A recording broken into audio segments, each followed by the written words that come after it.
Assalamualaikum warahmatullahi wabarakatuh. Perkenalkan, saya Sasfira Yulianti. Di sini saya akan menjelaskan mengenai epidemiologi penyakit tropis, yaitu penyakit tetanus. Nah, kita masuk ke definisi tetanus. Tetanus berasal dari bahasa Yunani, yaitu tetanus, yang berarti kontraksi.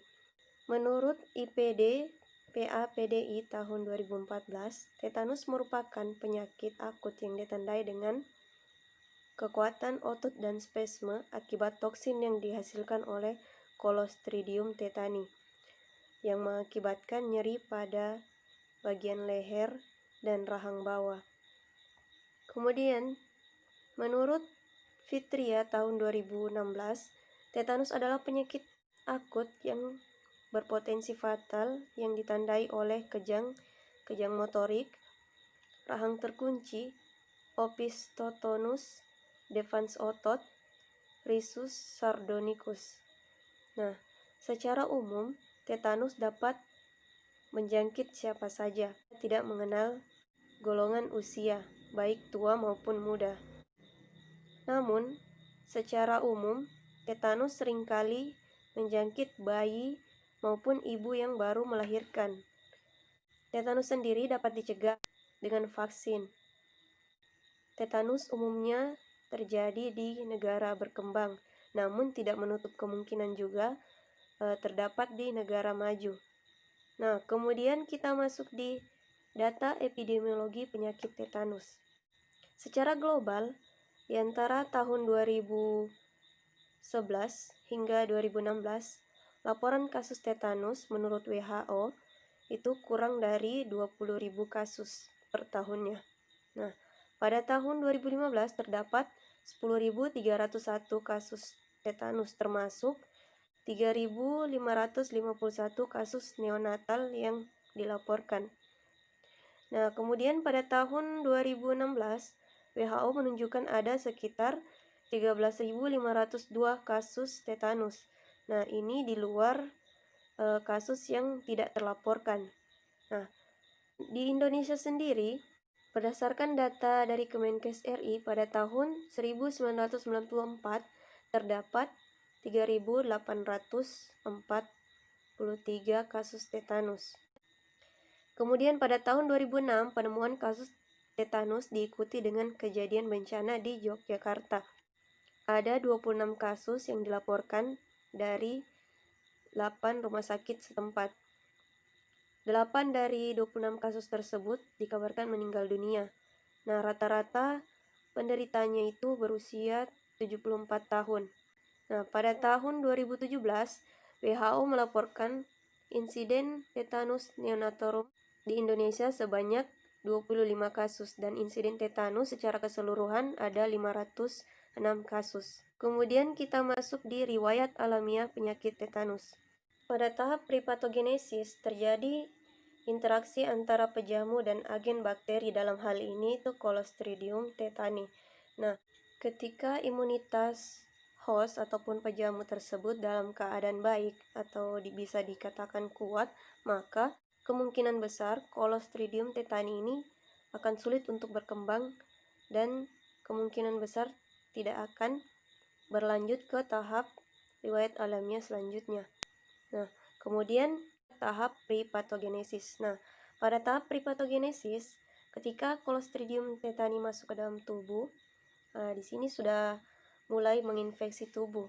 Nah, umumnya Clostridium tetani itu masuk melalui luka yang berpotensi semacam luka infeksi.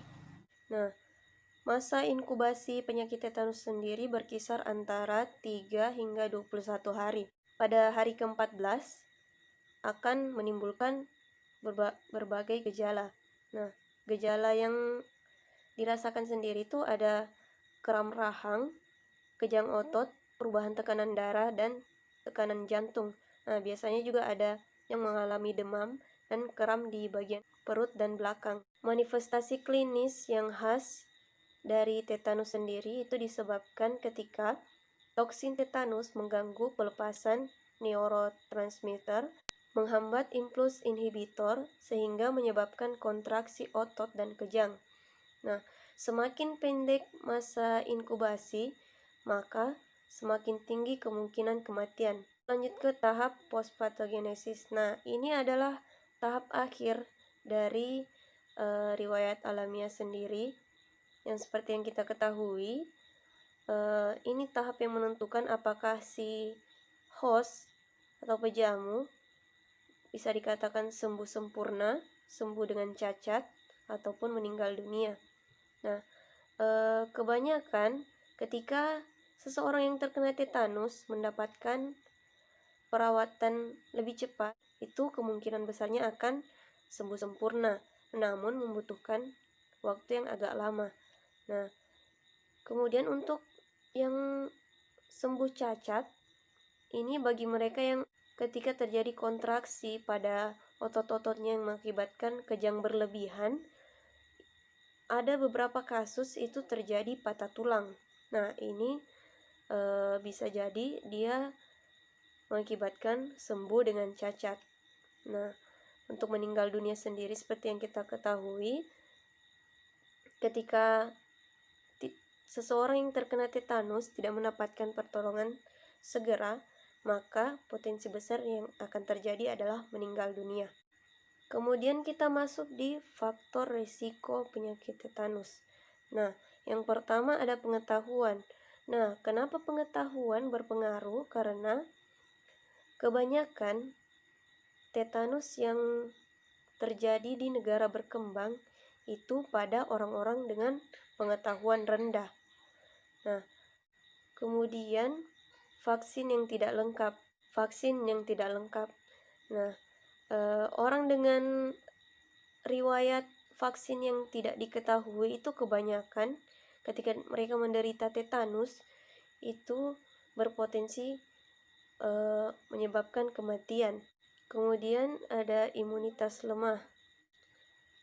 Nah, seperti yang kita ketahui tadi bahwa ketika imunitas seseorang lemah, maka bakteri Clostridium tetani akan secara terus-menerus berkembang dan terus melanjutkan tahap riwayat alamiahnya.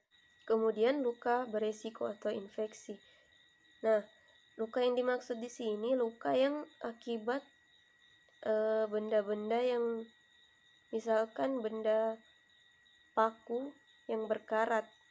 Nah, luka tersebut bisa jadi tempat masuknya bakteri Clostridium tetani. Nah, ini juga terjadi pada bayi yang baru lahir ketika perawatan tali pusatnya tidak steril. Misalkan pertolongan bukan tenaga medis profesional, itu kemungkinan besar akan terjadi infeksi. Seperti itu. Kemudian kita masuk di upaya pencegahan dan penanggulangan penyakit tetanus. Yang pertama tadi ada vaksin. Nah, kita ketahui vaksin untuk penyakit tetanus sendiri ada beberapa. Itu salah satunya itu vaksin TT. Vaksin ini sangat berguna apabila seseorang terkena bakteri Clostridium tetani. Orang dengan vaksin yang lengkap, kemungkinan terkena tetanusnya itu lebih kecil dibanding orang dengan vaksin yang tidak lengkap. Yang kedua ada perawatan luka. Nah, maksud dari perawatan luka sendiri, ini ketika seseorang mendapatkan luka, maka harus segera mungkin mendapatkan perawatan agar luka tersebut tidak menjadi jalan bagi Clostridium tetani untuk masuk. Yang ketiga ada pemberian pengetahuan. Nah, maksudnya di sini bisa dilakukan dengan sosialisasi akan pentingnya perawatan luka ketika seseorang mendapatkan luka yang misalkan dari kayu-kayu, tusukan kayu atau tusukan besi-besi berkarat. Nah, seperti itu karena kebanyakan kasus terdapat pada mereka yang pengetahuan rendah sehingga membiarkan lukanya begitu saja tidak dilakukan perawatan segera. Nah, kemudian ada pengobatan segera. Pengobatan segera sendiri masuk di penanggulangan. Nah, di mana ketika seseorang sudah mendapatkan gejala klinis dari penyakit tetanus, maka harus segera diobati. Misalkan diberikan obat anti tetanus yang dapat membuang bakteri Clostridium tetani tersebut ataupun membunuh bakterinya agar tidak mengakibatkan toksin pada tubuh si pejamu tersebut. Seperti itu. Baik, itu saja dari saya, kurang dan lebihnya saya mohon maaf. Terima kasih. Wassalamualaikum warahmatullahi wabarakatuh.